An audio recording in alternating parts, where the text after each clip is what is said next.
Kas iškrito iš karterio? Papasakosiu, kiek mes čia užturėjome vakarą reikalų. Iškrito į tepalų indą fiksatoriaus detalę. Andrius pradėjo keisti tepalus, išleidinėjo viską iš karterio. Vėl nesąmonė, turėčiau. Pasižiūrėkit, kas iškrito iš karterio. Tai tikrai nenudžiugino, visiems kirto per rankas, nes visą savaitę vargome su sankaba. Ir dabar turime dar likus 2 dienas problemų su kažkas iškritusių daiktų iš variklio. Tai Jau tai betlėkiam pasim detalių, kubam tvarkyti motoriuką. Ačiū.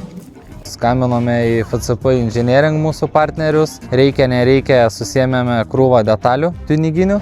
Susitikom vėl negeriausiais momentais. Pavarė detalių.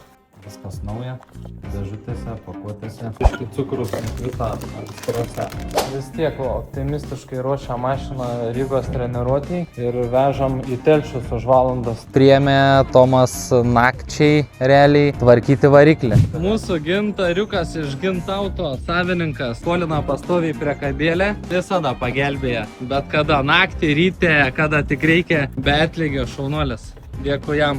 Viskas sąstatas paruoštas į Telšius pas Tomą Malkauską. Važiavom į Telšius, į pavyzdinį garažą, svajonių garažą. Tai šiandien planuoja kaip ir viską surinkti ir pakurti. Tikėkime, jeigu nebus kažko daugiau atsitikę. Tai rytoj atsimsiu šią. Tai šeštadienį dar apsižiūrim, sekmadienį į treniruotę. Tomas Malkauskas kaip idėjinis žmogus apsiėmė pagelbėti šitoje situacijoje. Tai labai didelis ačiū jam.